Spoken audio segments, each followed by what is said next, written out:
Shot.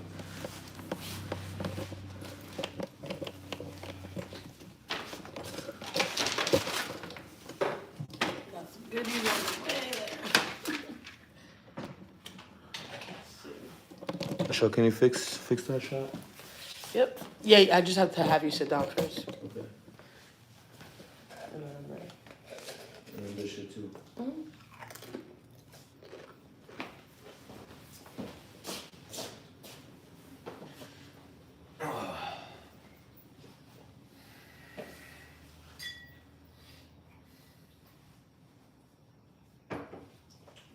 Alright, cheers, John, too. Yeah, that's right. Cheers.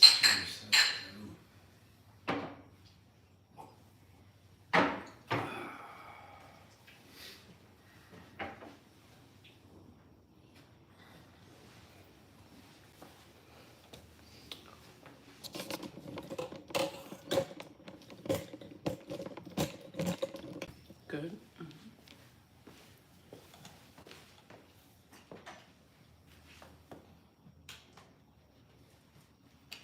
Make sure the pocket square is good. Yep, you're all set. Good? My hair looks good too? Don't worry. Welcome to the Abarca, where we speak about fitness, entrepreneurship, and humble beginnings. This is season 3, episode 11. Real estate with 2 real estate heavy hitters in the Northeast Tri-State area, guys. We have very special guests here. Joe, roll the intro. Announcements, guys. I specialize in fat loss and building booties. Guys, they call me the booty doctor. Just letting you guys know. So, online coaching, which includes diets and individualized training programs, are available. In-person training, if you're available in the Tri-State area, is also up for grabs. Please reach out to me through Instagram and email. It's tagged below on YouTube. Moving on to my guests. I have my guys here, Fabian and Jose, who are in real estate. Guys, I know you, but for the people that don't, for the audience that doesn't, Instagram, YouTube, please introduce yourself and tell us what you do for a living. Why don't we start here and then go clockwise? Sounds good. First and foremost, I'm happy to be live here with the #1 booty builder in the world. So, my name's Jose Rodriguez. I live here in New York, upstate area, Rockland County. I'm a licensed real estate agent in both New York and New Jersey. Also a real estate investor. Been at it for 6 years, and I'm happy to just come on here and do my thing and maybe inspire some of you guys to start buying some properties. Brian, thanks again for having me. And my name is Fabian Baez. I'm from New York City. I've also done a lot of work in North Jersey, so I'm back and forth between the 2 locations. And I've been a real estate professional now since 2015. Started as a real estate agent out in the city. Got into the investment game in residential multifamily in 2019. And then a few years after that, transitioned into the commercial multifamily game. I also do some consulting as well, and looking forward to just chopping it up with you gentlemen and talking some real estate and seeing if we can help your viewers out in any way we can. Yes, sir. Since we do speak about humble beginnings, I would like to start off with, where did you guys grow up, and did you guys always want to be a real estate agent? Okay, Fabian, why don't we start first and then go counterclockwise? So I grew up single parent household, really, just working class background. My mom raised me pretty much by herself, and it was during the kind of the after effect of the recession in '08. Okay. Where I was working a job. I was a job readiness instructor for a private firm. I was downsized, and it caught me completely off guard. And it was really tough because it shook me up. And I heard someone say, a lot of times in times of crisis, you have to reinvent yourself. So I had to do that because I didn't like that fact, because we were, you told one thing and then, but you never know what could happen. So right. You get blindsided, just called into the office, we're letting you go. Oh, wow. So, and then from there, did a few things here and there. Also have a background in coaching football, so I did some work there with colleges and so forth. But I decided in 2014 to kind of take the bull by the horns and do something where I can be more in control of my future and not rely on a traditional job per se. So I started learning about real estate and then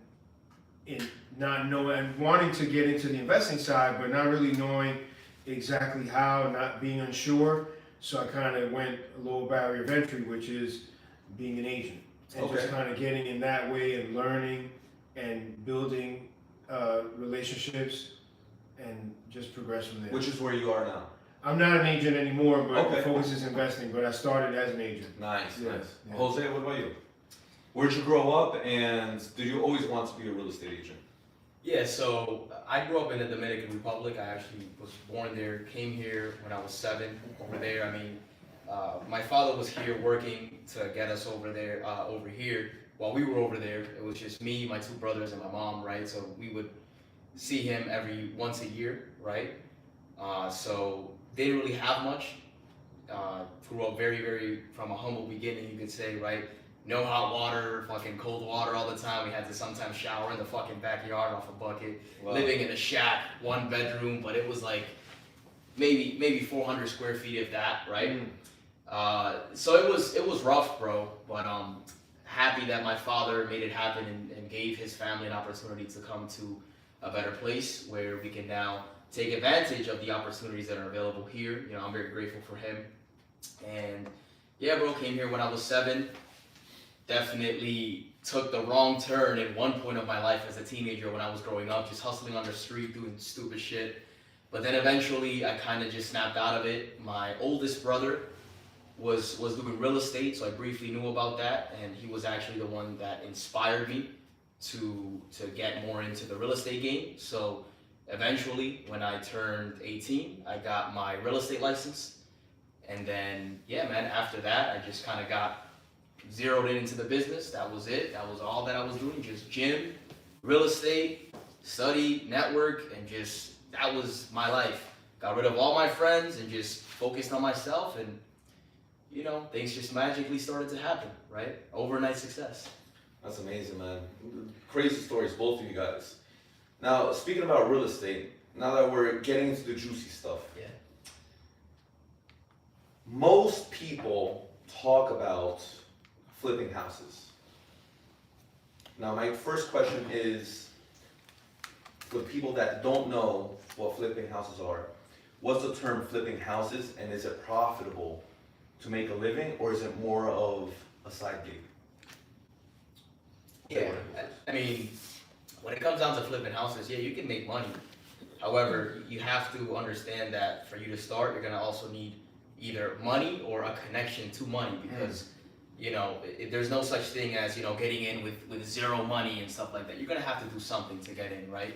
Now, for me personally, the way that I see it, it's a place where you can start so that then you can make some money and then put that money into rental properties that are the real generational wealth builders when it comes down to real estate. So I would highly recommend people to flip.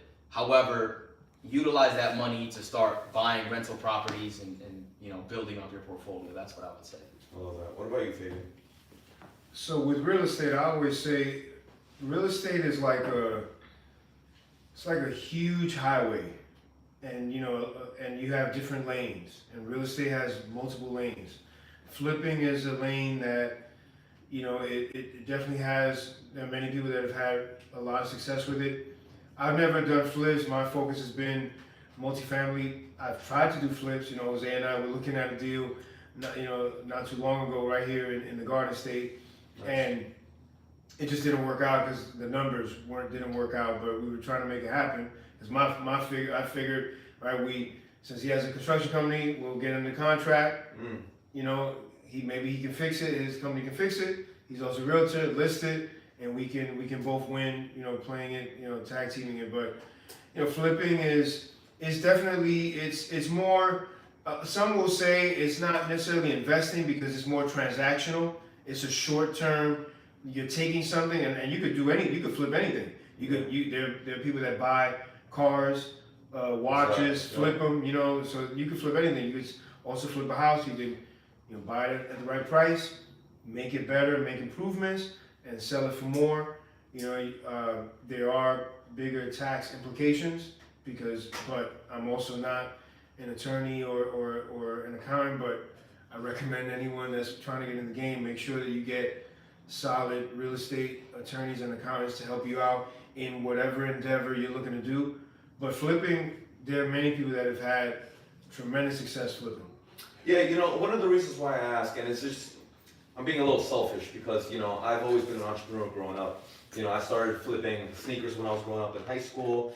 Then I was flipping, even in grade school, I was flipping Yu-Gi-Oh cards and Pokemon cards. Just little things like that. You're getting something extremely valuable and trading it for maybe high quantity or something even more valuable, and it's just, it's a trading game. But I just kind of want to cover in general the basic general terms like flipping houses, and then in this case wholesaling.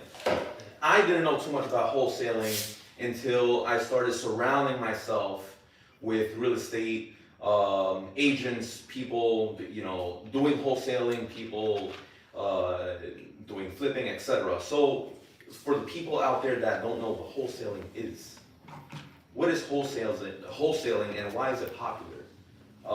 Fabian, why don't you start and then we can go the other way. So wholesaling is very popular because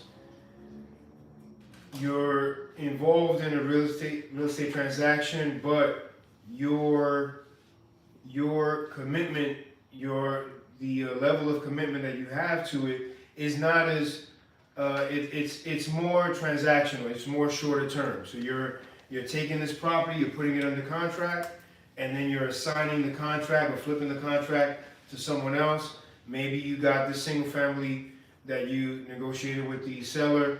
Hey, the seller wants, he'll take 270, and that once you've done your homework, hopefully you should have done your homework as a wholesaler, and that once it's rehabbed and brought back to life, maybe the market value is 400.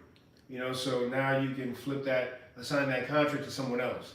So wholesaling, there are some recent changes, or maybe like over the last couple of years, certain places in the U.S. They don't allow wholesaling, or they've made it more difficult. But wholesaling is kind of across the board. I don't want to say easy because everything takes work, but it's a little simpler to get in because you can put a property under contract. Some people say for a couple hundred. I would say at least a couple thousand, at least, right? To put it under contract, and then you can assign it to someone. Okay. Yeah, so it's less risk because if I can't find a buyer, I usually have on the contract that you have certain contingencies. You know what I mean? So I got to be able to, obviously contingent on finding a buyer for within a specified time. You don't want to have they call it the term tying up a property. You don't have a property under contract for 3 months and you haven't done anything with it. You know what I mean? So but it's a lot of people have done really well with wholesaling as well. What about you, Jose? What's wholesaling? Yeah, so essentially what Fabian said was the correct definition of wholesaling, right? You put a property under contract and you basically flip a contract, right? Now the reason why it's popular is because, again, everybody thinks that they're gonna get in with like no money down and it's gonna be minimal work and you're just gonna go into the office and make $1 million, right? Wholesaling real estate. And it doesn't work like that because number one, you have to know about real estate. That's the first thing, because how are you gonna put a property under contract if you don't understand the value of the property to begin with and why an investor would want to buy that property in the first place? Right? So, and also in regards to finding a deal, how are you going to go about finding a deal, right? It's not like deals are just magically going to fall in your lap. So you're either going to have to, whether it's driving for dollars is what they call it, right? Driving around the neighborhood looking for different properties that are distressed or that look abandoned, skip tracing them, finding out the information, maybe possibly having to speak with the aunt of the owner, try to get to the owner because you don't have the owner's number, sending a mailer to fucking Africa to see if the person hits you back up. So there's so many different things when it comes down to it, and it is possible. I'm not saying that to discourage anybody from doing it, because I do think it's a great way to get into the business for folks that don't have a ton of money sitting down, Right. because it is a you could say like a lower entry fee Okay. for it, right? Like I've put a property under contract for $250 and I wholesaled it, So but it all depends, because then the person may have an attorney who may look at that and may be like, oh no, we're not gonna, minimum 5% down, or else, you're not gonna be able to put the property under contract. And there's ways around that, but what I would say is wholesaling is something definitely to look into if you're looking to get into real estate. However, prepare to do the work, prepare to do the research, and prepare to be around the community that you can ask questions, because you're gonna come up with different questions as you start the process of finding that property. But essentially, that's what it is: putting a property under contract, finding somebody that wants to buy it, and then making the middle spread between what you locked it in for and what the person's buying it for. So essentially, you're almost like the middleman. Exactly. Okay. So just so that I can understand, I'm not a professional in real estate. It's not my niche. So there's a property, you're helping the homeowner or the owner sell the property. You're finding the buyer, and essentially you're getting a fee for finding a buyer.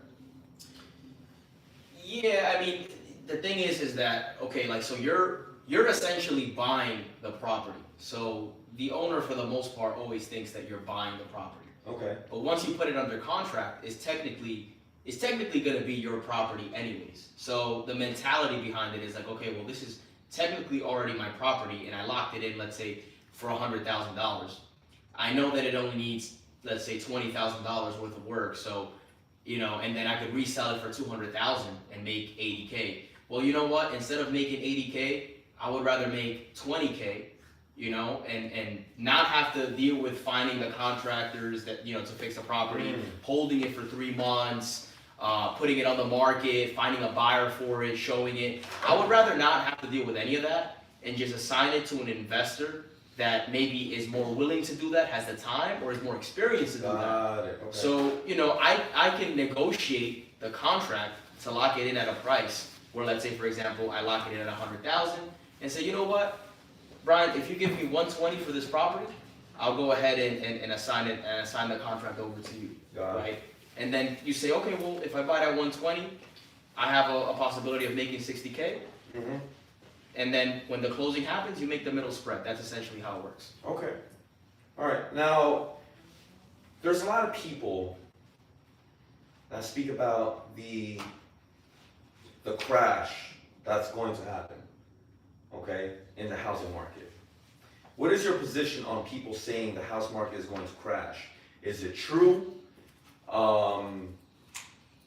And there's been a lot of people saying that since I was younger, 10, 20 years ago. So like, what is this crash that's going to happen? Do you believe it? Do you not believe it? Is it BS, or do you think it's going to happen? Jose? Yeah, I mean, my take on it is it's listen, anything is possible. Nobody has a crystal ball, right?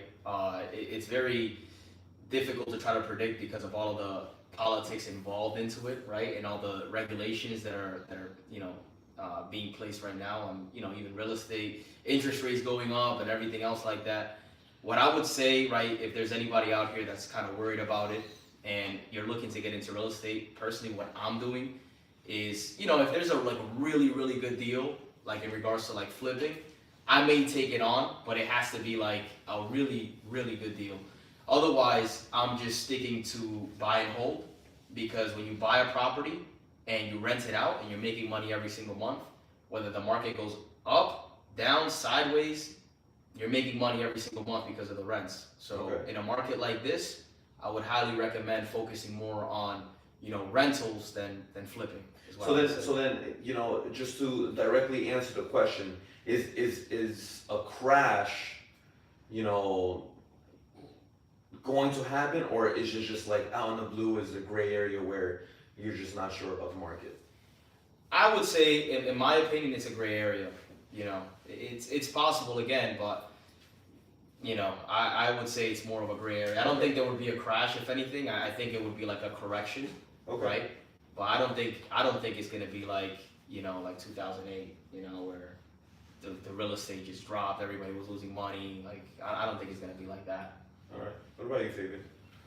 So what I would say is to echo Jose's point, in terms of the correction, when you talk about what happened last few years right after COVID, there were property values skyrocketed, and so there was just a lot of, right, with a lot of people, for example, moving out of the cities and so forth.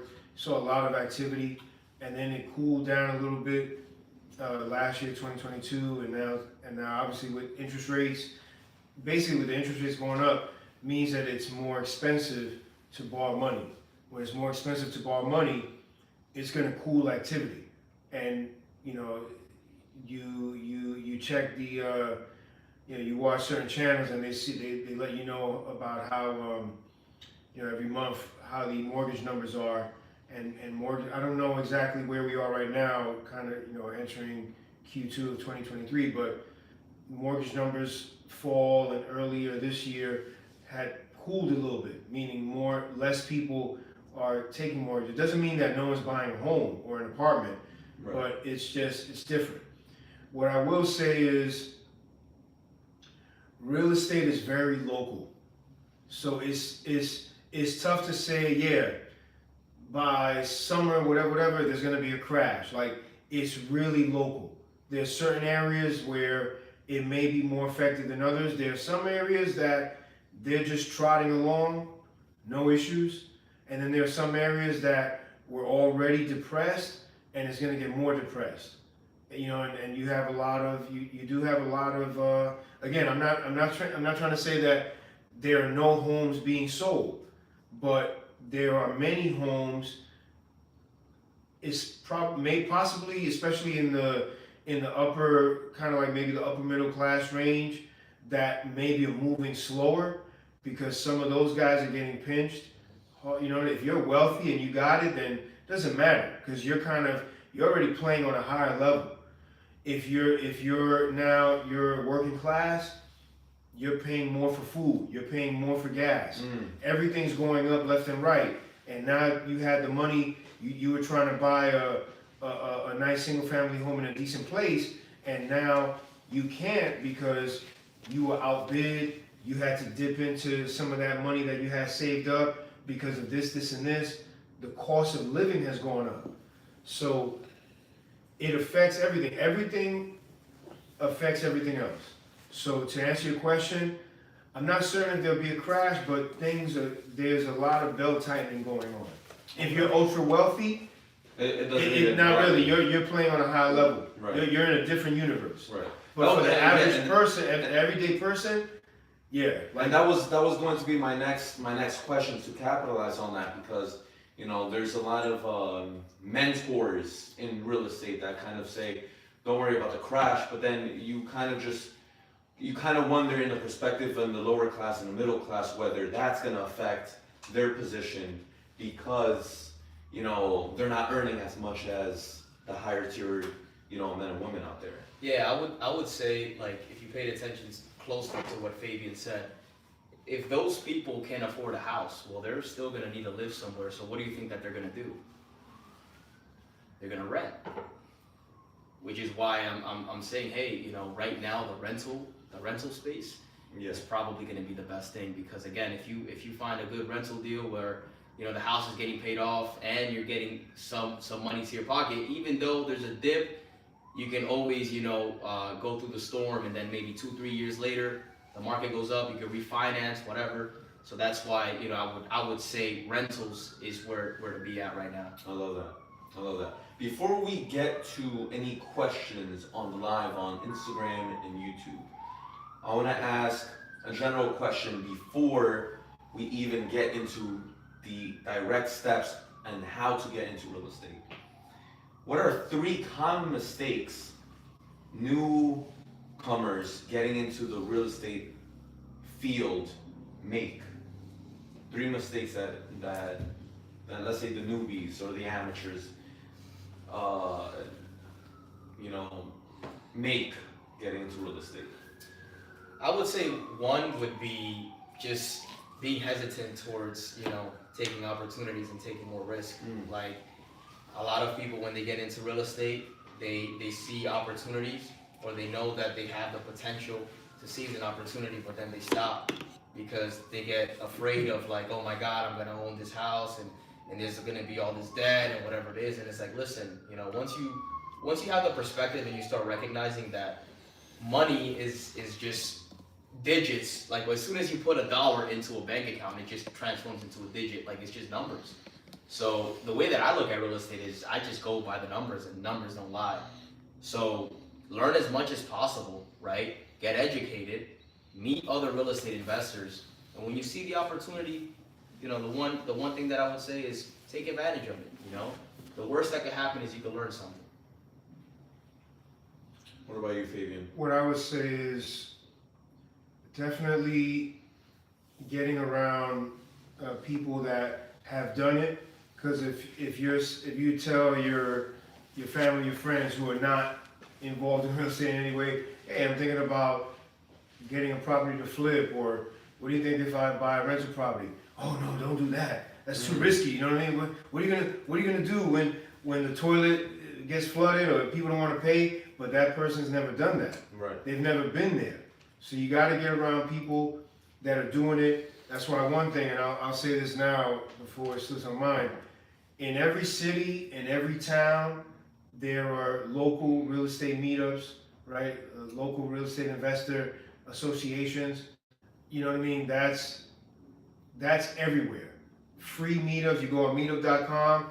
I'm not an affiliate. I don't get anything from it, but it's everywhere. Right. So real estate is a huge, anyway, it's a multi-trillion-dollar whatever industry. But so anywhere you want to go, there's a meetup. You want to get out there, meet other people who are in the business, who are looking to get in the business. So start getting around people that are doing it, and then start figuring out. We were talking about wholesaling, flipping. Right. For a beginner, I would say start thinking. Try not to do too much, but try to think. Okay, what resources do I have right now? What can I do, and how can I start? So, like for example, myself, when I started, I didn't have a lot of resources. I didn't know much. So I was like, well, it wouldn't make sense to try to get like $10,000 and do something and put myself out there like that if I don't really know what the hell I'm doing. Why not take a couple $100, take the real estate class, the sales class, get my license, take the test, which is like $50, and for $100, get your license, and for a couple $100, when it's all said and done, get in the game. I'm not saying you have to become a salesperson, but that's a low barrier entry way. But get around people who are doing it. Don't be afraid to ask questions, and then start to take action. Start to take action in some way. Hey, I'm going to look at a couple houses. Hey, I'm going to drive for dollars. Hey, I'm going to call these 4, 5, 10, 12 brokers and ask them questions about houses, and take action. Do something. Right. Okay. I like that.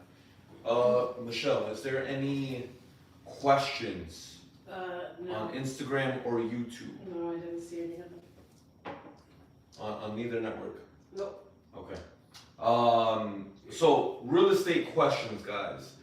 I want to ask 2 questions about capital, and then I really want to get into detail with the steps in getting into real estate. Maybe like real estate for dummies, let's say. Just I'm a newbie in this, so I really want to be writing notes. Do you need capital to get started, and how much? Yeah, so I would say like, Especially in this market. yeah, I would say like 50,000 into your account would be a good start. Like you Okay. have 50,000 into your account, that could possibly help you with the down payment. And then it depends on what you're looking to get, right? Like if you're looking to flip a house, then 50,000, depending on the bracket of the house again, but let's just say you're buying a house for, maybe 250,000 or 300,000 that needs work. 50,000 with a hard money loan, which again, we could unpack that more after the example, but Yeah. you figure maybe 20% down, and then after that 20% down just to get the project started, because usually the hard money lenders, they cover the renovation cost, but you need some money to get the project started. So not to make it too complicated, yes, you need some money, But there's many ways that you can come up with that money, right? Either, you and your brother want to partner up. Either you know somebody that, wants to put some money to work and says, hey, you tell them, hey, I'll be happy to pay you 7%, 8%, 10% interest, 12% interest just to borrow your money for a couple months. And then, that could be an incentive for you to have access to money if you know somebody. There's many ways you can, even getting a personal loan just to pay, the down payment. So yeah, you do need money, but I believe that if you educate yourself on the matter, then that in and of itself is worth something, because you could do something with that education that could potentially help you with that. Okay. Fabian, do you need capital to get started, and how much? Yeah, so definitely capital is needed, and it really depends on the type of asset that you're looking to purchase. For example, first property that I put under contract, it was under 200,000, and then I think when we closed, when it was all said and done, it might have been like, I want to say in the 50,000 range. When you talk about the different fees, right? Inspections, the title, obviously you got to bring a deposit. We had it with a hard money lender. All these things, and it was in Jersey. In Jersey, you have to do the tank sweep. So all these things, right, that could be anywhere from a couple $100 to over $1,000, whatever. So when it's all said and done, we had brought to the table, I would say like in that 50,000 range, and that's not including now having money on the side ready to go for the rehab. The rehab was 60,000. That was what we had on the scope of work. The scope of work is like the plan, the rehab plan that you have as you're going through the process before you buy it. Right. You share that. The lender's going to want to see that. They're going to want to see what are you planning to do, and they send an inspector to check it out. So yeah, you want to have, and then the thing is with real estate, man, real estate is a money game, because there are going to be things that are going to come up that you got to take care of. Yeah. Because even though, you put a property in the contract, you have an inspector, the inspector says, hey, listen, to rehab this house, it's going to be about 50,000. But then they start doing the plumbing. Oh man, Brian, man, call me, I got some bad news.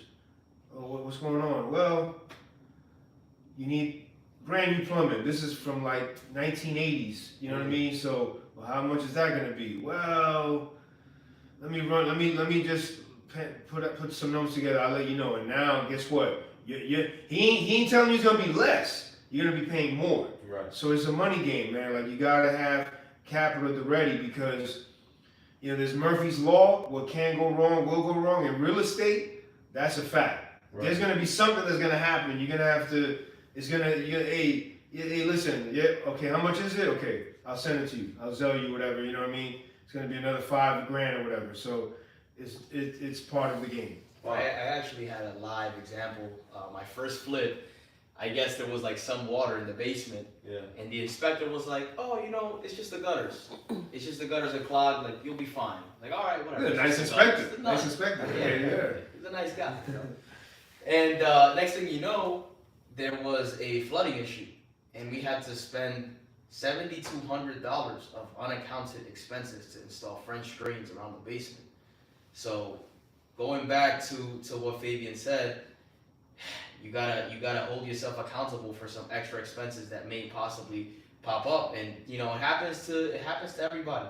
So just be ready. Have the 50 and some. And before we move on to the next question, there's many ways that you can acquire real estate, like what Fabian was just mentioning, many different types of real estate.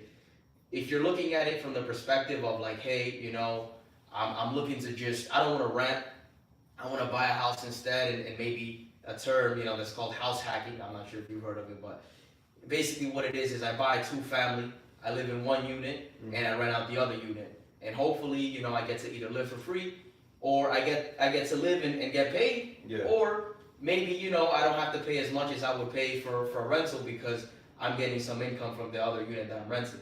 And you could get into a 2-family, 3-family, 4-family for as little as 3.5% down with what's called an FHA loan, right? And an FHA loan, It's basically a government insured loan that, it's to help the low income class people to get into a property.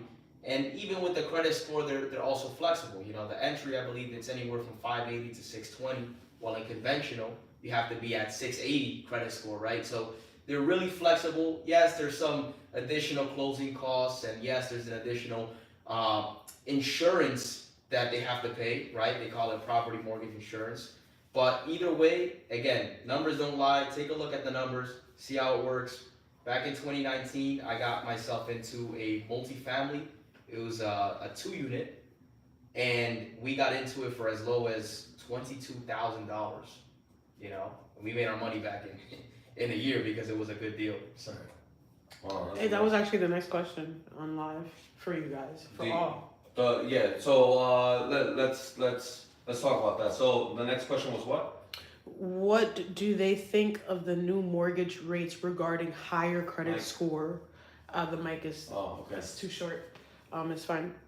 So what do they think of the new mortgage rates What do they think about the new mortgage rates regarding higher credit scores, having to pay more, and lower credit having to pay less? I heard about that this morning. So this is one of these things. I was shaking my head this morning. So this is something, an initiative where they're putting. Explain that phrase first, Fabian, and then. So you have interest rates that are gonna be applied, right? Because most people, let's face it, if you buy a home, it's gonna be the biggest expense of your life, right? Most people are not just, oh yeah, how much is it? $650,000? Yeah, all right, I'll write a check. Right. People can't do that. You're gonna finance that. Correct. Well, guess what? There are interest rates, right? Because that's how the lender makes their money. They're not just lending you the money; they're gonna lend you at interest. You know what I mean? So, and interest rates right now have gone up, and then there's criteria that comes into play in terms of what kind of borrower are you? Are you making 90,000, 700 plus credit? Are you making 30?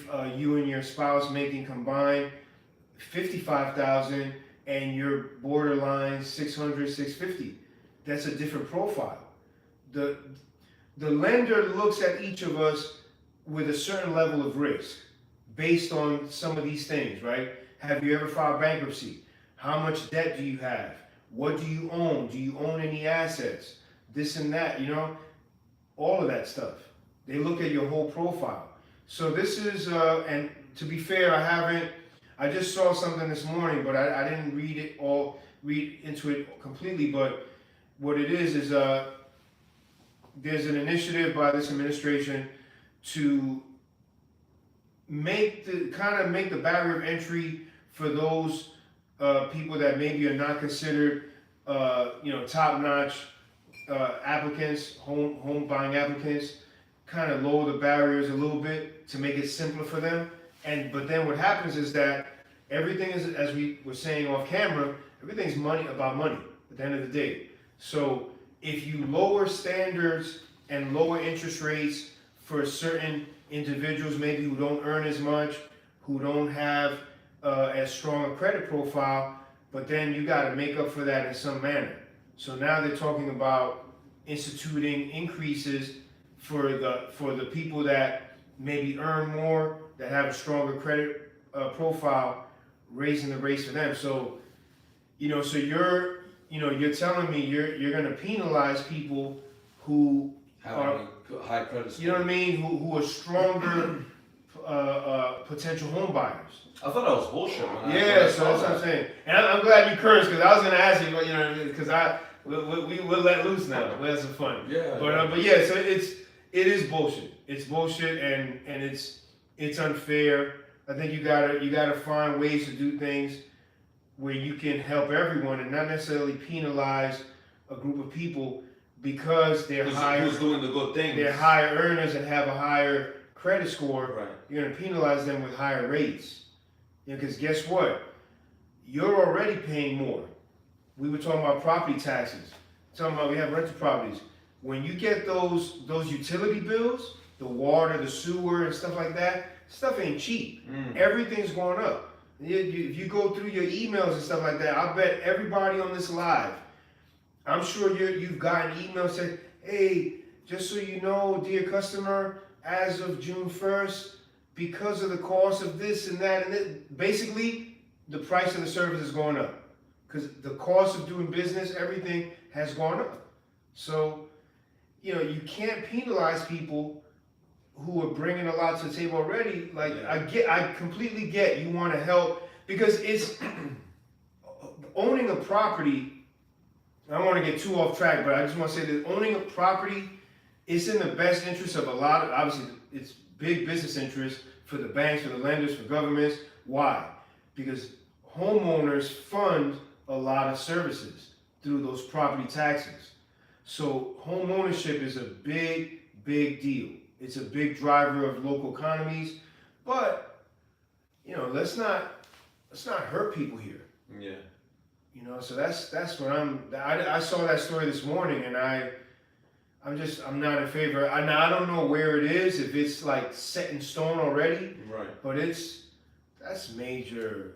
So Jose, semantics is basically you have a low credit score and you're gonna have a better rates. If you have a higher credit score, you're gonna have a higher interest rate.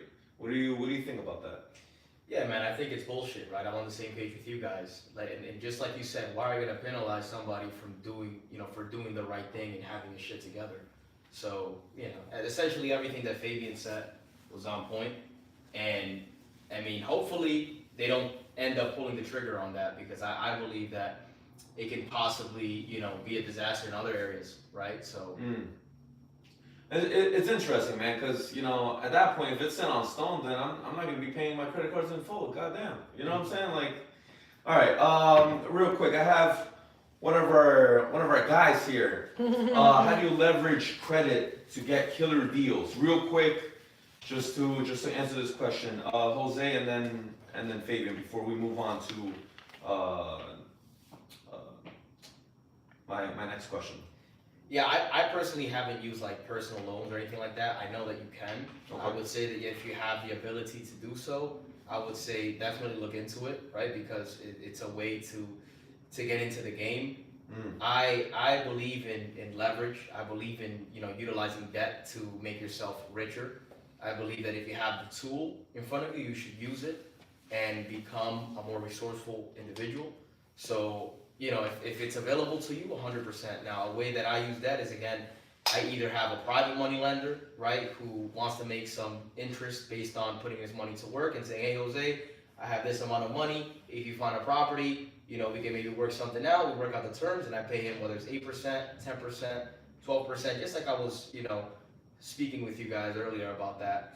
And then another way that you can use debt, again, is mortgage. When you get a mortgage, that's debt, right? When you go to a hard money lender, that's debt. You just have to pay a small percentage to get yourself into that property. Now, if you can use a personal loan to get yourself into that property, if it's an investment property and the numbers make sense, do it. If it's going to be like your personal home, don't fucking do it, because that would be a terrible idea. Fabian, what about you? So there is a way that you can leverage, if you have strong personal credit, you can leverage that and start to build business credit, and from that be able to acquire business funding. Okay. And many people do that. There are many services out there. I'm not going to recommend any on the air here because I'm familiar with many of them, but I don't have firsthand experience. Right. Just like there are many credit repair services out there, but there are numerous companies and entrepreneurs that are helping you to, if you need to bolster your personal credit, they can do that, but then they can also help you go about the steps of building business credit, and there are plenty of people that do that, and they're able to get 5 figures, 6 figures of loans from different institutions. You can take that and start buying real estate, start developing a business. So it can be done. It can be done. Okay. Now, I heard both you guys mention the term, look at the numbers, The numbers make sense, and I hear so many real estate people say that. That's in the code book. Bro, what the hell does that mean? Look at the numbers, if the numbers make sense. Is there some type of calculation, a formula? Funny you ask. Yeah. Bro, just look at the numbers. But no, I mean the way that I go about it is, I mean there's a lot of variables, but you know, if you're looking at a rental property, right? How much money is coming in? You know, what can you rent? Is there also a storage unit in the property that you can rent? You have coin operating laundry, you know, machines in the unit that you could also rent. Like, how much income does the property bring in versus the expenses? You know, are the utilities separate, right? If you own a multifamily, are the utilities separate? So if you get to rent both units, each tenant pays their own utility bill. Or are you buying a 2-family or 3-family that only have one utility and it's all combined, where you're responsible to pay the gas and electric? Okay, boom. So now you have to, you know, put that cost in there and then continue to accrue all the expenses, all the cost of what is going to cost you to, you know, they call it operating costs, right? What is going to cost you to basically run the investment, what your income is, and then you do the math and see what your, you know, what is called the net operating income, right? That's what you get from income minus expenses. And based on that number, you should be able to know, okay, is this a good deal? Is this something that is worth me picking up? Or is this a deal that, you know, is not? And for example, if you live in an area here like New York, right, you have to also incorporate things like, you know, the snow plowers, right, that come through when it snows. So that may be a charge. Landscaping, that's going to be a charge, you know. Garbage, if you pay for, you know, for garbage pickup, that's going to be a cost. So just being in tune with all of your expenses, being in tune with all of the income that pertains to property, doing the math and make sure that the numbers make sense. So basically just looking at the macro instead of just looking at the price of the house. Yeah, and again, everybody has their own preference in regards to the numbers. And for me, like for example, if I'm doing a flip, I want to at least be making $100,000 on that flip.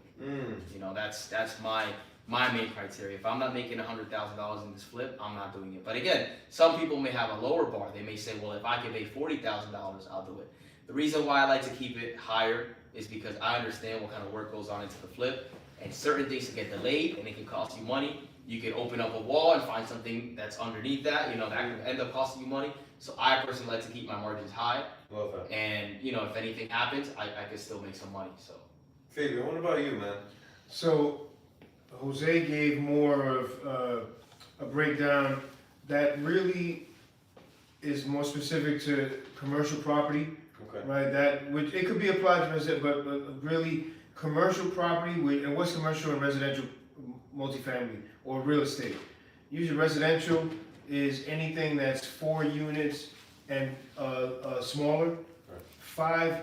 5+ units is considered commercial. One easy thing for beginners is, let's say you're looking at a house, and super easy math. If you've seen this example before, just bear with us, but just trying to keep it super simple here. The house is it's worth, if let's say it's in poor condition, it needs rehab. But let's say if it's in pristine, move-in ready, like Brian, you could pack right now and move into it tomorrow. Let's say at that point it's worth $100,000, but at this point it's not. It needs rehab. You want to be buying that at 70% ARV. What's ARV? ARV is after repair value. So all fixed up, all rehab, ready to go. Let's say easy math, keeping it super simple, is worth $100,000, but it's not in that condition right now. Right. You want to be buying that thing at roughly, in this example, $70,000. If you could get it lower, God bless, awesome. Right. As low as possible, because as we mentioned, there's going to be costs, there's going to be expenses, there's going to be something unexpected. You're going to get that phone call, hey Brian, we're going to have to replace XYZ. Yeah. You know what I mean? So it wasn't in the original scope of work. So that's simple math, okay? You want, and a lot of people will say, you really should be all in at 70% of ARV. That means that, in that example, if the house is worth $100,000, means you don't just want to buy it at 70. If you could buy it at 70K, all right. Especially you're in a competitive market, it's tough. like here in North Jersey, Right. you got a lot of sharp people. Yeah. New York also, right? A lot of people come over the bridge and they buy out here. But if you could be all in, meaning rehab, closing costs, which is a percentage, some would say, I don't know, say what, 3-5%? Closing costs, maybe like 3-5%. I do 3%. 3% of purchase price. It's gonna vary.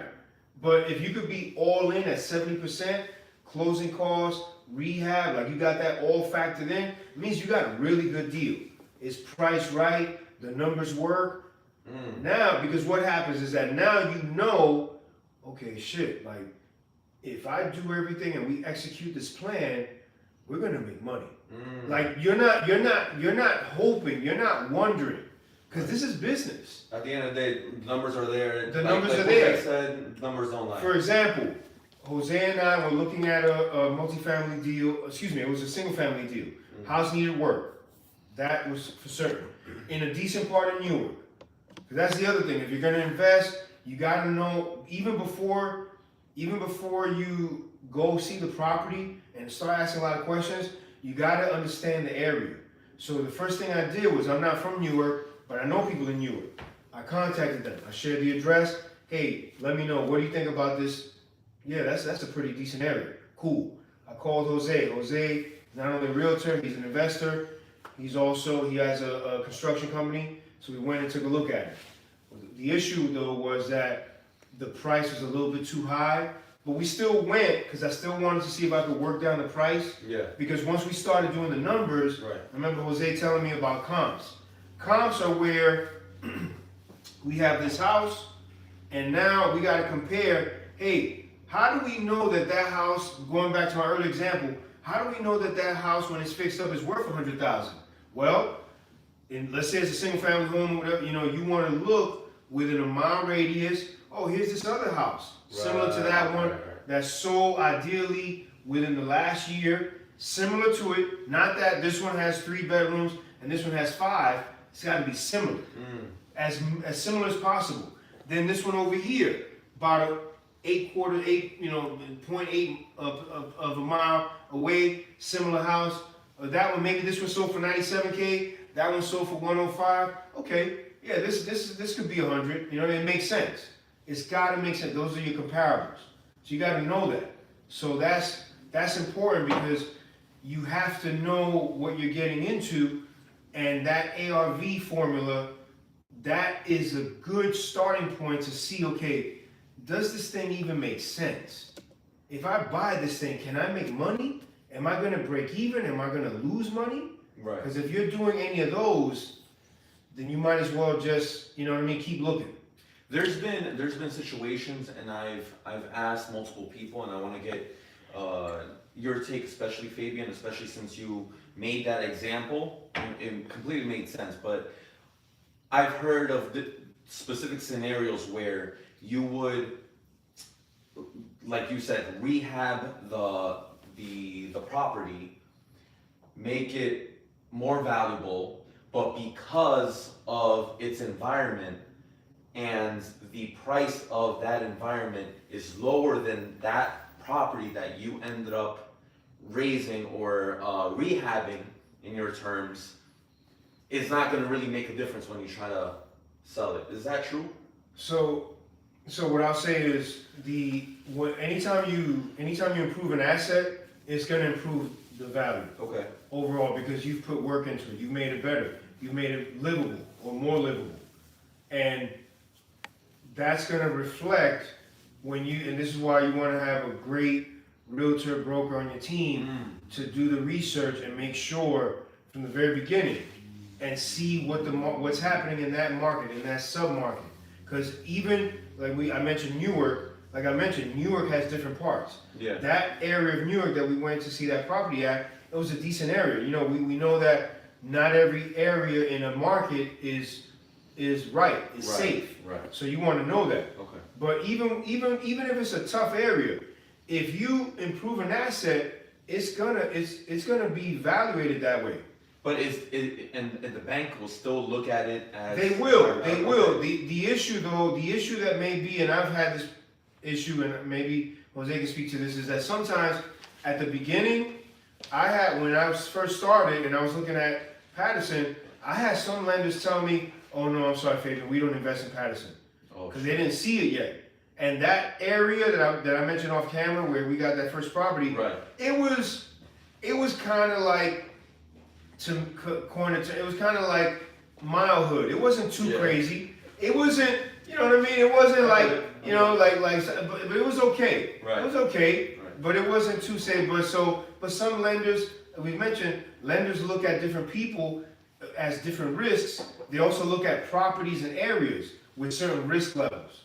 You know what I mean? So you got to look at all that. We have 2 questions on the YouTube live. Okay, wait, hold on. Jose had an idea. Yeah, so I wanted to also add into that. Like, you know, some people may come across now that we've gone over that example, an appraiser, right? Which basically the job of an appraiser is to come up with the evaluation. It's like a third-party evaluation of what the property is worth, right?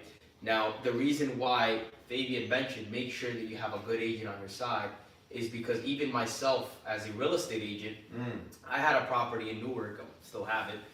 And as you're saying, Newark is a big area. There's some good pockets, and then there's some terrible pockets that I wouldn't buy a property even if they paid me to buy it. Okay?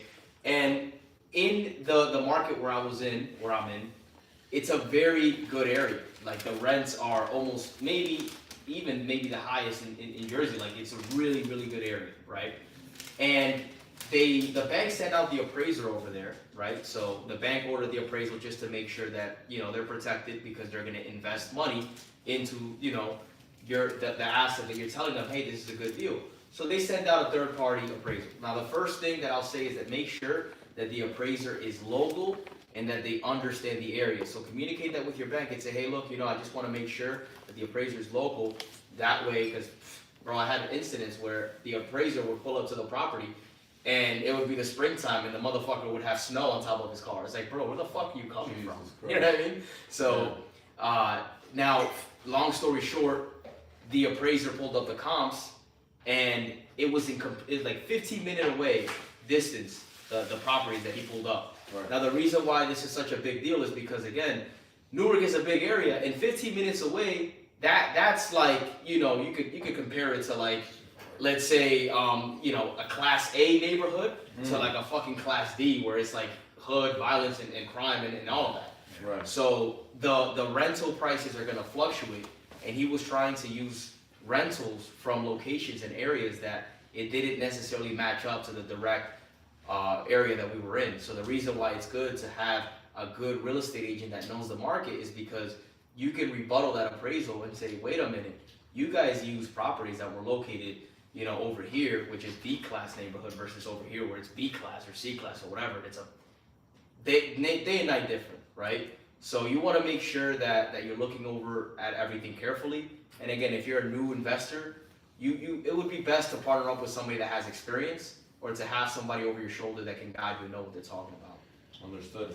Now, before we get to the YouTube questions, I wanted to get your take on this, and real quick, because I really, really want to get into the steps of getting into real estate. So maybe a few sentence answer.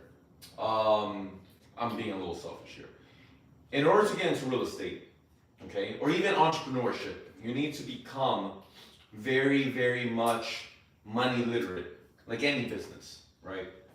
What's some advice you could give to shift a mindset to make conscious financial decisions that they can begin to save up money to get into a business, or in this case, real estate? Simple mindset. Get around better people. I like Get around better people, because as you get around better people, they're going to use a different language that is not, you know, comfort to maybe a shitty environment that you were in, or an environment that not, you know, the people may have not been bad, but they just don't understand the terminology, they don't understand the mindset, and they're not speaking from that frame, right? So get around better people that are in real estate, that are in the business, and you'll have a lot of questions, and I'm sure that, you know, they'll be happy to answer them, especially if you're serious. So get around better people. Okay. What about you, Fabian? Definitely, that's a great point. He took it from me. That I was going to say that you have to Give another one. No, I'm going to add to it. You have to change your circle. You have to get in the right circle, which is why also, as I mentioned earlier, the RIAs, those local meetups in your area, or if you got I used to drive from New York. Used to go to them in Hasbrook Heights and other places just to get around different people to learn. And this was years ago. But then also, don't be afraid if you're coming from a place where you feel like maybe you have limited resources.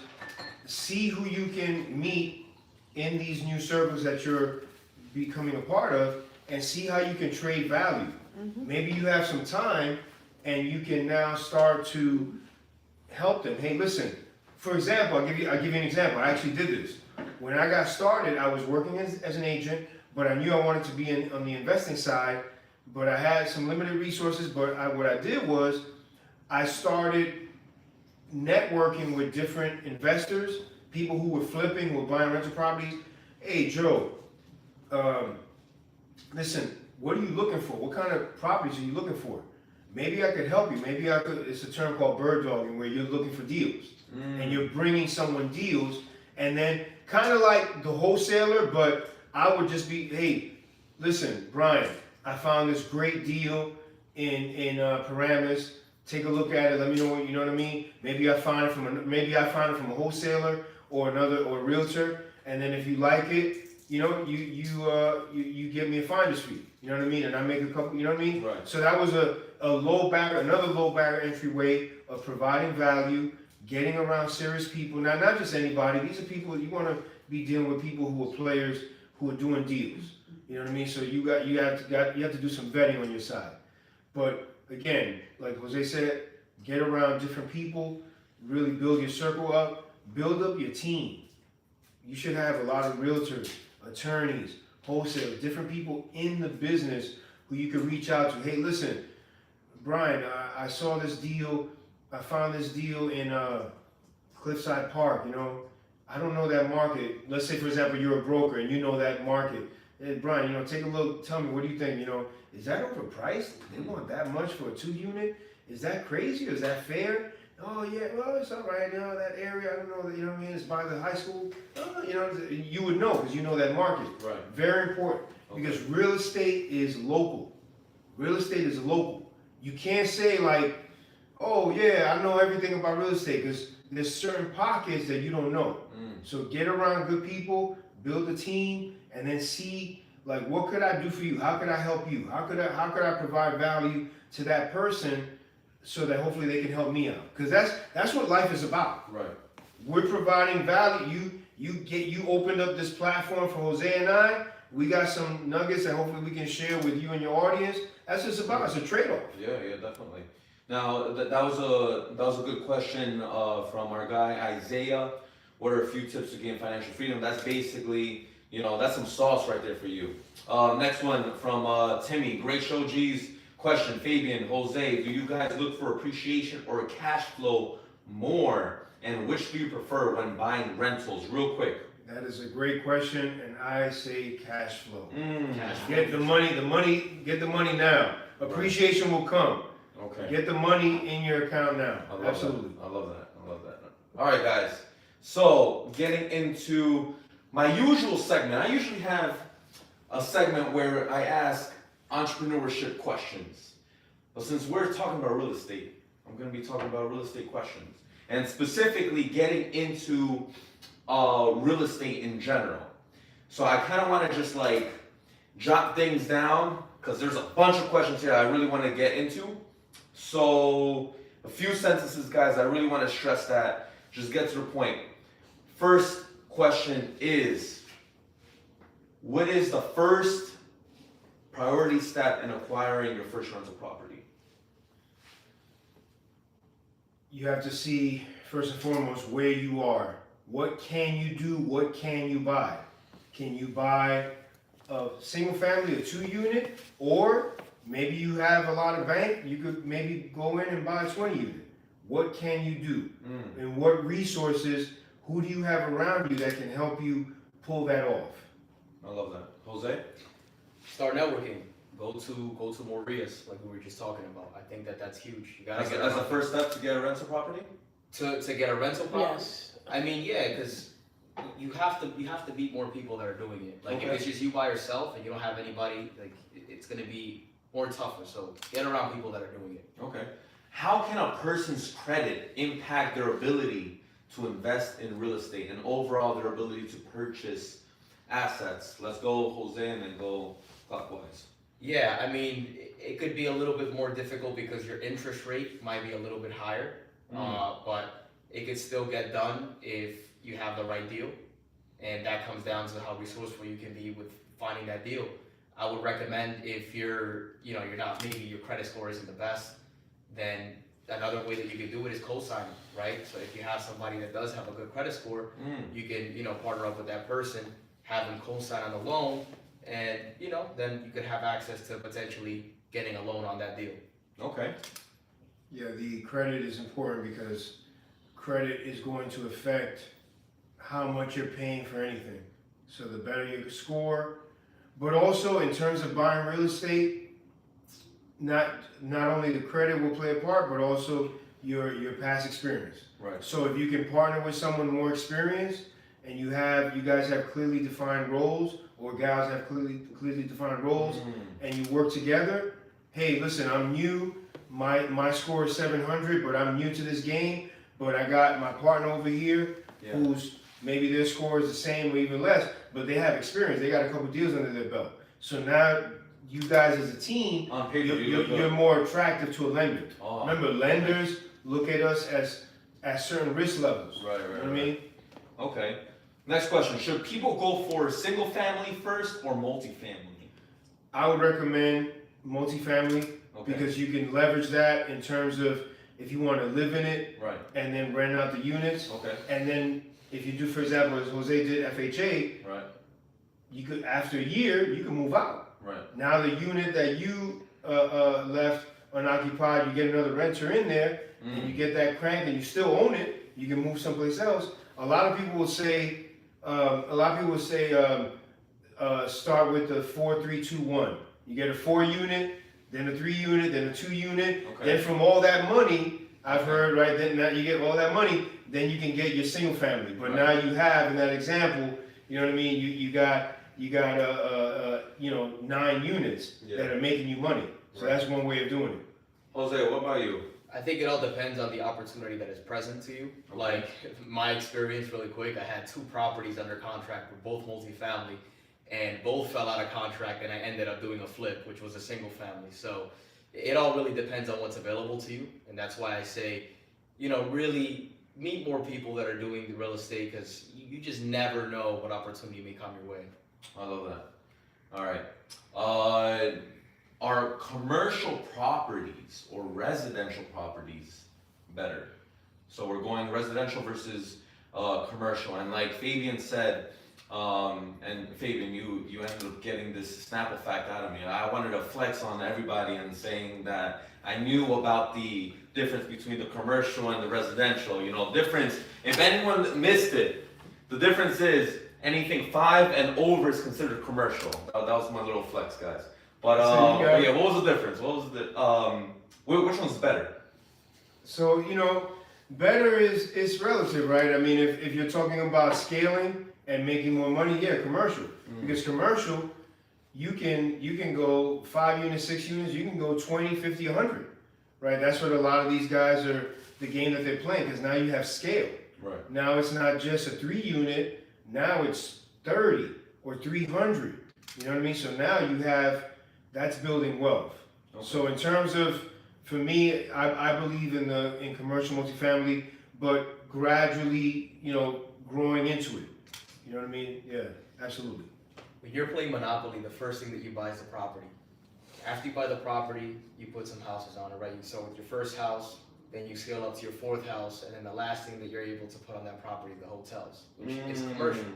So at the end of the day, commercial is more scalable, right? But you can start with, the residential space to be able to scale yourself up to the commercial space. That's fucking clip that shit. That's crazy. That's gold. All right, transitioning into loans. So the most common route for the typical American is the FHA loan, like Jose said. Can you explain what the FHA loan is and how does someone qualify for it?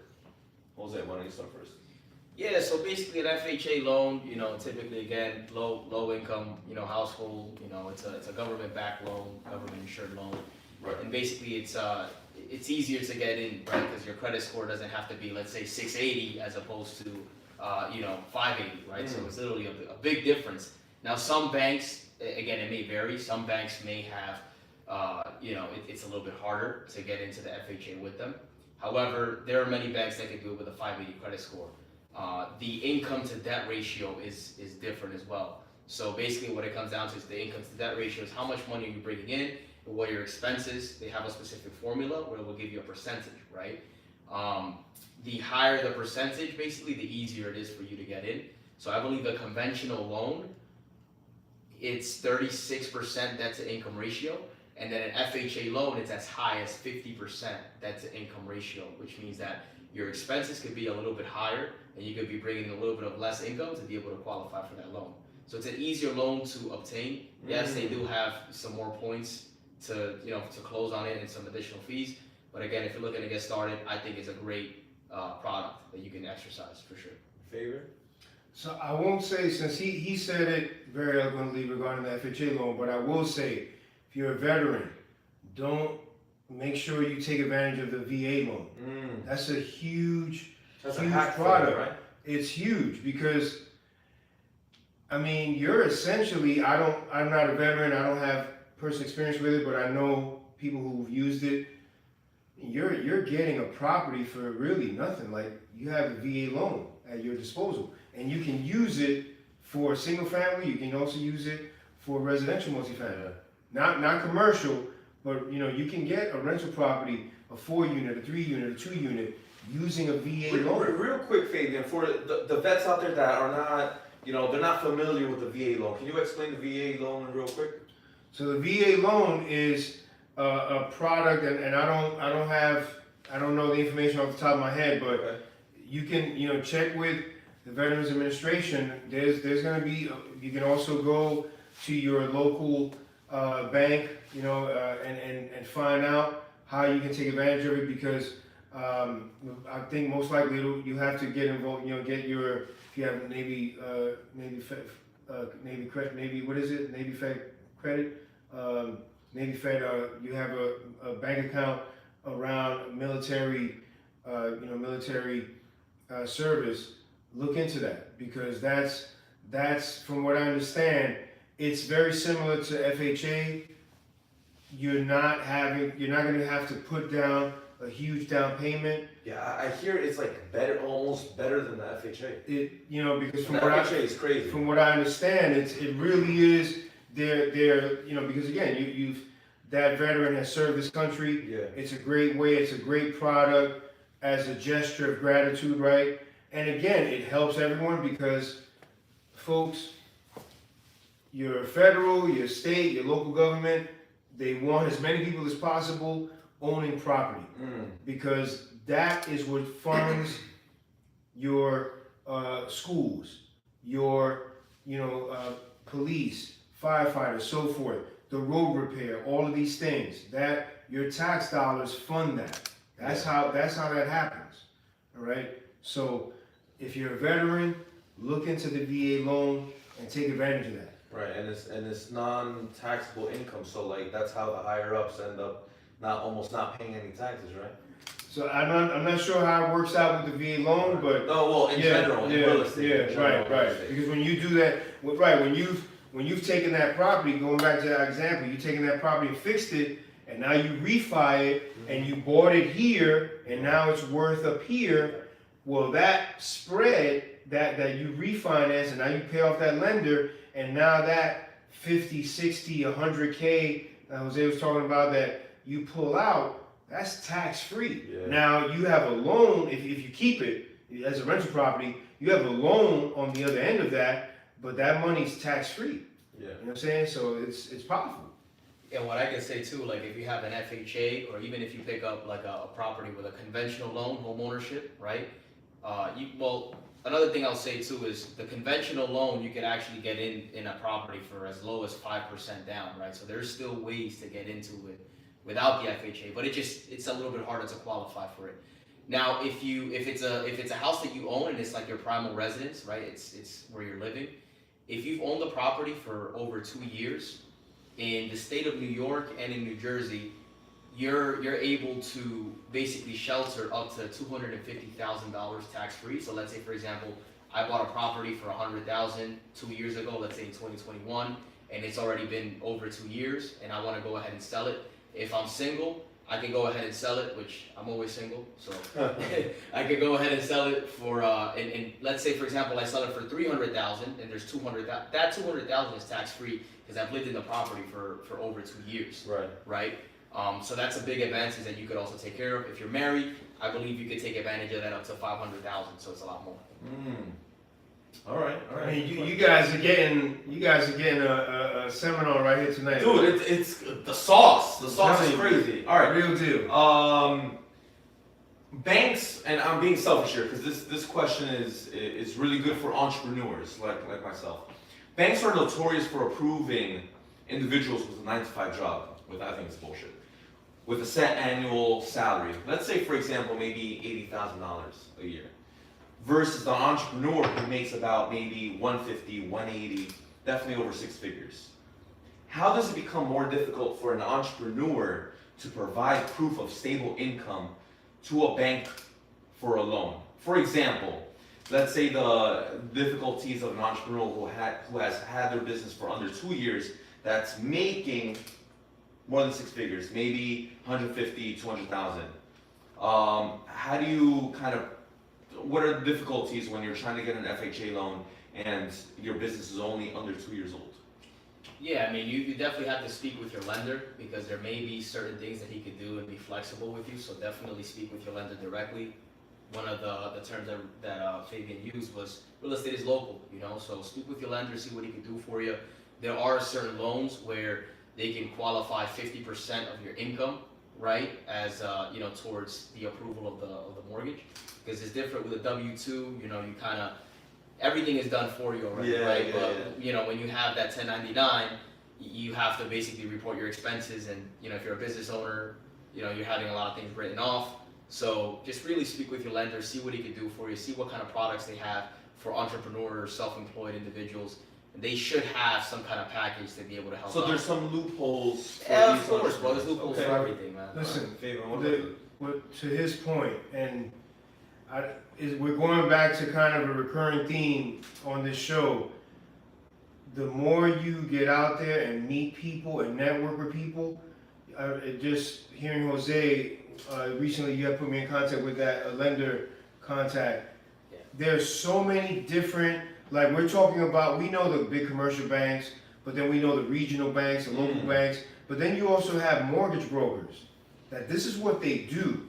They help people because they need to what? They need to originate loans. That's how they make their money. So there are different professionals out there, different programs, different services to help people. And if someone can verify that they make a certain amount of income, there's always little hurdles that you got to get over. And once you do, but maybe for example, I know you have particular things that you want to get done, Brian. Definitely. Maybe we connect you with a certain mortgage broker. Maybe it's not the local bank. Maybe it's a mortgage broker that okay, he sees your paperwork. Yeah, man, you know what I mean? He's got this much in the bank, you know what I mean? Yeah, I can help him, you know what I'm saying? And because what do? They shop for loans. And so it's maybe not just, like we're here in North Jersey, maybe it's not just the local institutions here within a few miles of us, you know what I mean? And not even like the big banks, you know what I mean, big name banks. A lot of them are not really helpful in this regard, but you have a lot of regional banks, not even in the area. You have a lot of private lenders. There are people with networks that mortgage broker can tap into. That hey, listen, here's this guy on paper. Let's say, for example, Solid. He makes this much. He's been in his business for, let's say, a little over a year. This and this. Yeah, maybe because of that, because you don't have the amount of time, they might hit you for a little more interest, or they might hit you for a few more points. to make it worth their while, right? Because it's their They're trying to business. make money. They're trying to make money, man. So, but then once you get rocking and rolling, once you get over that hurdle, and now you're established, now you get better rates, man. Now you refi out, whatever, you know what I mean? That's why the first property is always the hardest, and then from there. Everything. You know that your first client was the hardest.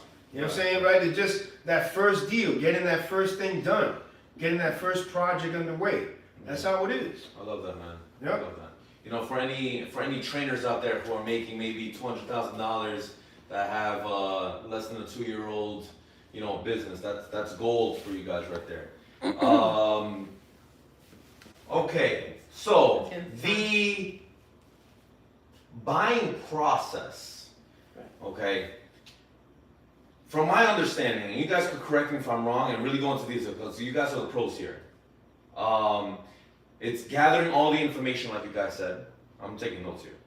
Okay, getting pre-qualified, pre-approved for a loan, finding a property that makes sense, okay, you know, getting the numbers right, okay, making an offer, getting a contract, and closing after the contract is reviewed.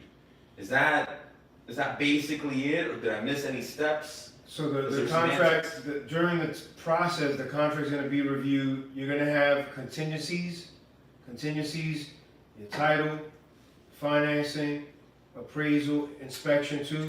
Not necessarily in that order, but those four. You gotta be, because you gotta know what you're buying. You gotta know, you gotta inspect it. You gotta make sure, hey, the seller says it's worth, you know, $350. Well, we're not taking his word for it. We gotta get an appraisal. Right. That it's worth that. Right.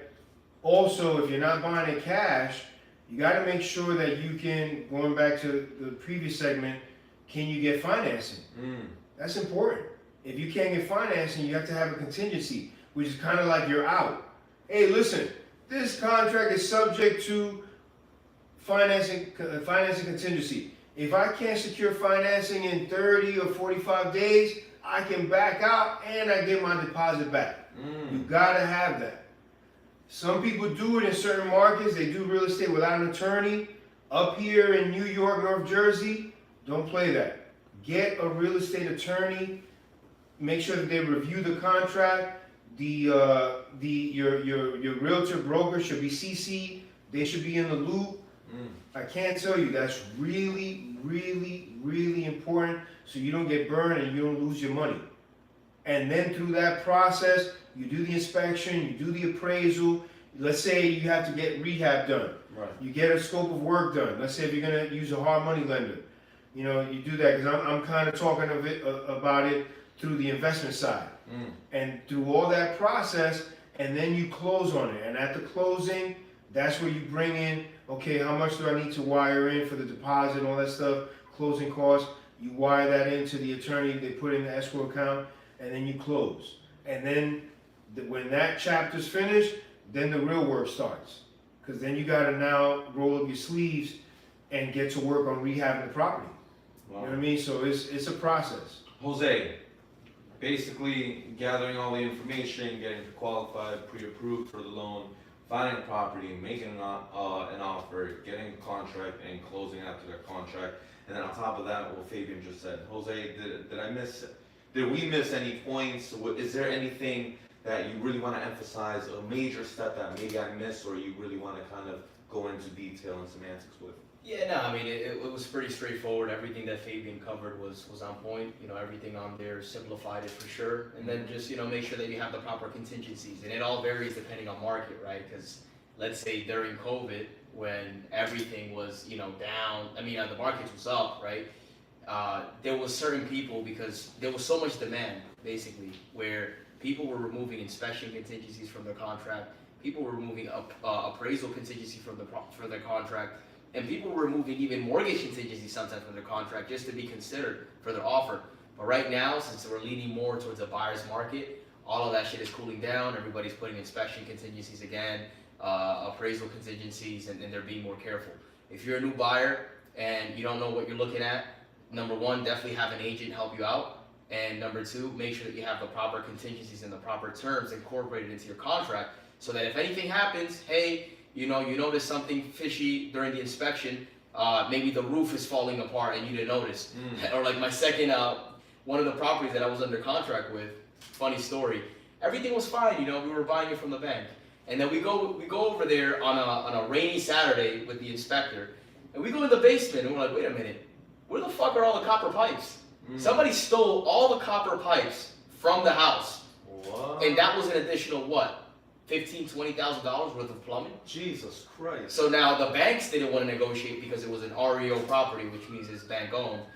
And we ended up backing out, but again, we got our deposit back because we had an inspection contingency. So make sure you speak with your agent. You know, he should be able to lead you as to what to put on the contract, what to put on the offer to be able to, you know, capitalize well on the investment. And that's a perfect segue to my next question, meaning, would you recommend getting or using a real estate agent? So, I mean, he basically said yes. What about you, Fabian? No, you should. Everyone should develop a real estate team. What does that mean? I would say your team should consist of a couple of realtors / brokers in the area that you wanna look at. How do you find these people? Reach out to people that you respect, that you work with. You know, maybe you know someone who's an investor, maybe you know someone who just bought a property. Reach out to them, you know, and ask questions. Get out to the local REIA, the local real estate meetups, as we've been saying over and over. You know, a reliable realtor, a contractor, lenders, someone that lends on real estate deals, a real estate attorney, and eventually also, especially if you're going to do investing, a real estate accountant. Meaning, when I say real estate, I'm talking about people, a lawyer and an accountant that have worked with real estate investors, that know that game. That's really important. What advice can you give our audience on the process of vetting a real estate agent? Because I'm sure there's some really good ones, like you guys, and then there's some really shitty ones. Right. So I'll say, speaking on the investing side, Please. I want to know that that person or that lady has worked with investors, because realtors are all different. Some realtors, some agents, because they're not all realtors. They're not considered realtors in every city, but in every state. But some real estate agents and brokers, they're just interested. Hey, listen, I listed this property. This is what it is. Like they're not creative. They definitely, a lot of them don't get wholesaling. Wholesaling, is that even legal? You know what I'm saying? I've witnessed. Yeah. So different agents are very different. Wow. So you want to be dealing with agents or brokers who are, there's a term, investor-friendly agents. What does that mean? That means that they work with investors. Right. Many of them are investors, such as Jose. He just wears that hat. It gives him access to that avenue, right. Being a realtor in both New York and Jersey, that he can play on both sides of the Hudson, right. And has access to more information. So that's really important. You want, I as an investor, I want guys and gals that have worked with investors. If I'm looking to buy my dream home or my dream apartment, I want that superstar agent that's done that. Right. That helped you get this apartment, you know what I'm saying? Yeah. Or helped Jose buy, you know, for example, he buys a huge palatial house, you know what I'm saying? Hey, let's say if he wasn't who'd you use? You know what I'm saying? Somebody that knows that game. Right. Yeah. Jose, what advice can you give our audience on the process of vetting a real estate agent? Yeah, make sure that they're disciplined, make sure that they're sharp, make sure that they keep their word. If they don't return your calls, it's a red flag. Make sure that they return your calls. Should be getting back to you, you know, within 24 hours at least, if they're not doing anything crazy. And then also make sure, like, I like what you said about also the attorneys and the accountants, like, even when I'm on the investor side, right, I always like to use attorneys that work mainly with investors as well, because there are a lot of attorneys that just basically deal with, like, you know, regular homeowners that want to just buy a house, live in there for 30 years and just retire and whatever. But I want to work with attorneys that are savvy in real estate, right? They understand what wholesaling is. They understand, you know, how to flip a contract and do all these different things. They understand what to put in the agreements, what to look for. I want to work with, you know, investor-friendly attorneys and investor-friendly agents as well. So, but make sure that if you're looking for a good agent, that they're disciplined, that they're sharp, and that they know what they're doing. I love that. All right. So, properties in real estate. What is the difference between finding a property on market versus off market? Real quick, anyone? On market is more likely to be inflated because there's more competition. Off market is more likely to be, you know, less available or more scarce, right? So it's a possibility that you could get it for a better offer, right? On the market, it's more saturated. Off market, not everybody knows about it. So I would say too, our first deal that we bought, it was an off-market deal, and once you see these properties, understand, especially when you're in a competitive environment, don't take too long to make a decision. It was a broker who was an investor-friendly broker, you know, and so he took me to take a look at it as a bank-owned property, and I quickly did some calculations, did my numbers, and it made sense. And the next day or two, hey, listen, we want it. Because when he told me that it was off market, and I had been looking for a while, and the last thing I wanted, first I wanted to make sure it was a good deal to move forward on it, and two, I wanted to put it under contract so he wouldn't show it to anyone else, so I could get it. And when we ended up closing on it, so when off market is always preferred because the less eyes on the property, the better. The better. What are the ideal locations to buy property? Because I'm aware that even like major companies, like even Starbucks, you know, they end up investing thousands or even millions of dollars into researching areas that are prominent areas before even opening up a storefront. So that kind of ties into what you said, Fabian, about like being a little perspicacious about getting a mile radius, information on the properties around the location that you're trying to look into.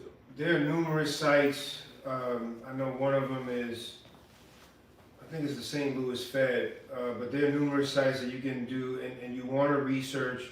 You want to research places, and real estate is such a hot topic that there are numerous places you can go for this information. Which markets are growing? Which markets have population growth? And certain cities, maybe even if you don't get in that particular city, but maybe you get a suburb of it, and it's an area near it that where it's a growing market. You want to be in growing markets. You want to be where there are people moving to it. You want to be where there are jobs that are opening there. For example, there's a distribution center opening, a big retailer that opened 2 years ago. You want to be where there are jobs and where there are people.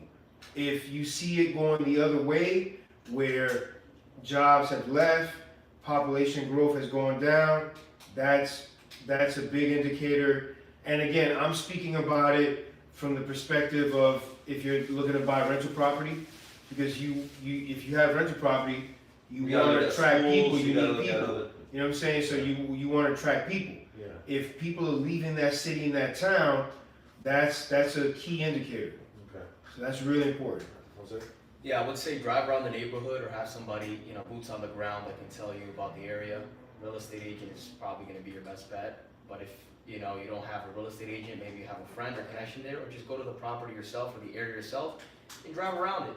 See what it's like, see if it's the ghetto where everybody's out and you gotta be careful, or if it's, a growing, what do they call it, gentrified, right? Gentrification, right? Where the properties in the neighborhood now are changing, they're developing more, right? More shopping centers, more malls, more, you just gotta take a look at that. Now schools, that's a very big factor, because the first thing that I do when I'm running comps on the property that I'm gonna buy to flip is I check for the schools. I want to make sure that it's a solid school system, because most likely people that are moving, let's say for example, from the city to upstate New York, they're looking for good schools, right? So make sure that you have information on that, and also public transportation. If there's public transportation, whether it's a train, right over here they got NJ Transit, that's something good to look for, because a lot of people come from the bigger cities and they go to the suburbs, and that could be majority of the population as well, and that could be why the area is so good, because everybody that lives in the city, it's so expensive to live in the city that they live in this area in the suburbs, and To that point, one of the reasons why I realized when I started and began in Patterson, as you know, right, being a Patterson native, Patterson's not that far from the city, and there's a lot of transportation. Yeah, definitely. There's a lot of transportation. So, and ironically, the two tenants that we had moved from the city to Patterson. Yeah. So a lot of New Yorkers moved to North Jersey. Definitely. You have the New Jersey Transit, you have You know the what I'm saying? Wawa, That's it. So you have the jitneys that still run up and down. So that's really, really key. That's a great point. Yeah. Now, when you end up finding a property, it's very, very important to make sure that you have some type of strategy when you are touring. What would be some advice, or maybe like a general outline, to give to our audience about touring a property and to keep an eye out for it? Investment property, right? So when you're touring a property. Yeah. So when you go walk the property, go during the day. Go if you can. Go with someone more experienced than yourself. Okay. If possible, try to do as much as you can. If you can have contractors come out that same day to go and give you estimates, take a look at the work that's needed, so that they can kind of see the condition of the property, and then they can come back at a later point, hopefully not too late, and give you a bid on how much it would need to be rehabbed, and try to knock all of that out, and just look for any from the basement, working from the basement up, in the basement, right? Any signs of water, any damp smell. How do the mechanicals look? The mechanicals are the boiler, the water heaters. Are they fairly new? They'll usually have a sticker to show the date, right? How do they look? Are they in working order? The oil tanks too, right? In Jersey, if you have an oil tank, that's a great point. Yeah. Specifically for Jersey, if you're looking to buy a property and it has an oil tank, it is the responsibility of the seller to remove that oil tank. Yeah. Unless you guys do some negotiations and he cuts you a great deal, right? But it is the seller's responsibility to remove that oil tank. Yeah. And there better not be. I don't want to get off on a tangent, but they have to do a test. They have to do a tank sweep. If they find stuff leakage in the ground, man, that's a problem. Be careful with that. But you want to find any signs of water. The electrical panel, is it updated? Is it recent, or is it from like fucking 1975? And then that's going to be more work. It's going to be more money. Signs of leaks in the walls, in the ceilings, all of that stuff, right? Mm-hmm. Go to the top floor. What's the condition of it?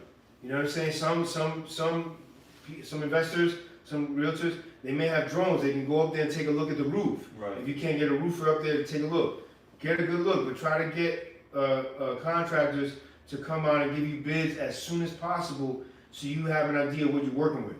Right. What about you, Jose? Anything that maybe Fabian didn't mention? Right? Didn't mention?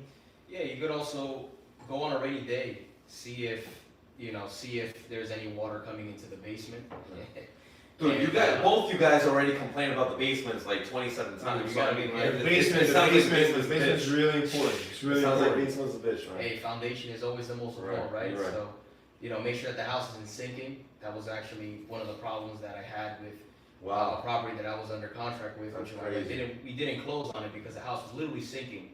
They didn't have footings. What? You were by water, or where was it? No, it was in an old town. It was called Highland Falls, upstate New York. But those houses were like really old, and when they built those houses, a lot of the time they didn't build it with footings. Wow. So a lot of those houses are actually fucking sinking. But just make sure also go on a rainy day. That's another thing, right? If you go on a rainy day and you find out that the roof is leaking, now you also know, okay, well I'm gonna have to replace the roof. So and also see the property in the daytime. Also come out at the nighttime to see how I was just gonna say that. See how the neighborhood is, and then as long as you have a good crew as well, that should be able to help. So if you're an investor and you maybe are not so experienced in the construction side of it, Right. go with 3 different contractors. You know, you could segment them 30 minutes apart, and then just go preview the property with 3 different contractors, get multiple bids, see what each of them are saying. When you get the bids, tell them to be itemized so that you understand, you know, what each expense is going to be and what everything That's is a coming great from. point. And then you have an idea. Now you start to accumulate the experience little by little, get into your first property, second property, and then you know what the hell you're doing. Some sauce, guys. All right. Jesus, my iPad's about to die. All right. So, real quick, when you're putting in an offer, how can you stick out to the seller as an applicant? When you're putting in an offer, Yeah. well, if you're speaking directly with the owner, Yeah. the first thing that I would say that has helped me is like when the owner likes me as a person, that actually helps. Yeah. You know, so if I'm there, I'm sharp, I'm on time, right? And I'm speaking with him. I also bring comps when I'm making offers as well. So I like to educate, you know, the seller as well as to what's going on in the market so that he understands. And then obviously as an investor, you know, we got to make money, so he has to be able to consider the offer. Now, the reason why I say being likable, again, it's not mandatory, but it's definitely going to help you, because if the seller meets you, right, and he takes a liking to you, right, whether you're good in sales or whatever, or whichever way you end up doing it, right, he's more likely to be a little bit more flexible with you because he's met you, right? A lot of sellers that are selling, you know, for cash, they, you know, tend to just want to work with people that they know, or tend to work with people that they like. So if they end up liking you, then they're probably not going to want to show the property to another person and go through that, unless like your offer is really bad. But they're going to trust you, right? And especially if you're educating them along the way and you're being transparent with them, you're most likely going to get your offer accepted. Now, if you're going through an agent, ask the agent, hey, you know, why are they selling the property? Find out about it. Something that has also worked for me is sending a handwritten letter. You know, sending a handwritten letter and letting them know how much, you know, you like the area, what you're looking to do with the property, how you're looking to improve the community and add value to the community, you know, and that kind of transparency may help you in getting that offer accepted.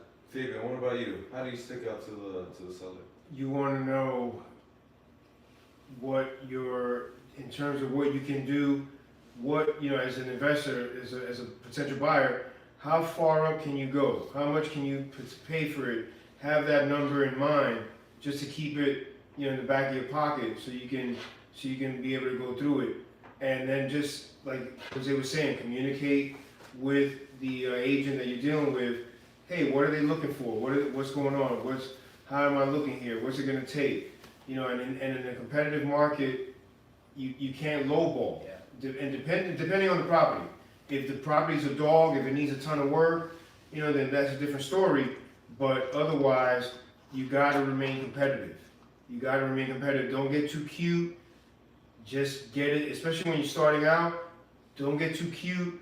Get the deal done. Oh yeah, I'm gonna go in. He wants 250. I'm a low ball. I'm gonna go 180. They're gonna laugh you out of there. You know what I mean? Don't do that. You know, see if you, hey, listen, you know, all right, 250. Listen, I did the inspection. This and this came up. You know, would you consider 240, something like that, or whatever? Work with them. Like, be real. Be real. Don't try to be a slickster. You know what I mean? Because that's especially in this area. You know, being from New York, Jersey, it's too many people, man. It's a lot of competition. Right. It's a lot of people in the game. Yeah, I would also say before we move on, bro, your terms is also going to matter. And at the end of the day, there's a reason why they say cash is king, right? Because if you have a cash offer, that's technically going to be the strongest offer, unless it's like a low ball offer, right? And people are willing to even take a cash offer that is less than an offer that has a mortgage, because of the process of going through the mortgage, right? A lot of people with mortgages are going to have that mortgage contingency, and if they don't get approved, they may have to go through all of that time to just find out that the person can't get the mortgage. Or if the appraisal comes out, you know, less, then, you know, they're going to have this whole tag of war. It's like, okay, well, you know, I offered you $500,000, but the appraisal came out at $450, so I'm only going to give you $450. But if the offer is cash, you don't have to deal with any of that. Right. Because regardless of where the appraisal comes, regardless of, there is no mortgage decision because you're not getting a mortgage.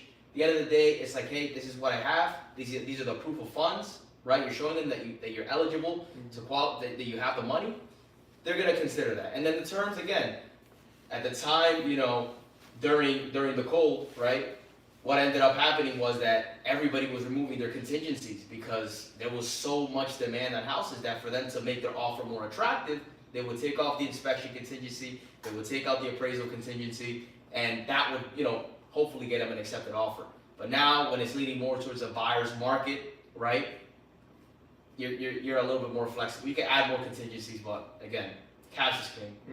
You know, Guys, some sauce with the top, some of the top 2 real estate agents from the Tristate area in the Northeast. Guys, closing thoughts. How do you like being on pod? You know, was I a good host? Did I ask good questions before we take a shot? This was a phenomenal experience, brother. Thank you for having us. For anyone that, you know, you can follow me on Mr. F. Baez on IG. Be happy to, if you have any questions, feel free to reach out. Yes, sir. likewise, man, I'm extremely grateful. Thank you for giving me the opportunity. I'm coming on the pod, brother. Any way that, you know, I can add value and help you guys out, I'm here. And yeah, IG, JRod_845. Feel free to follow me, hit me up in the DM. Any way that I can help y'all, just let me know. Listen, I don't know about you guys, but I feel like I could just fucking put a down payment on a real estate property right now. Goddamn. We're getting them ready. We're getting them ready to make that move. All right, guys. Tradition here is to take a shot to our successes, our future here. Salute. Salute. See you guys soon, right? Oh, that's a wrap, guys. Hope you guys learned some sauce. Have a good night.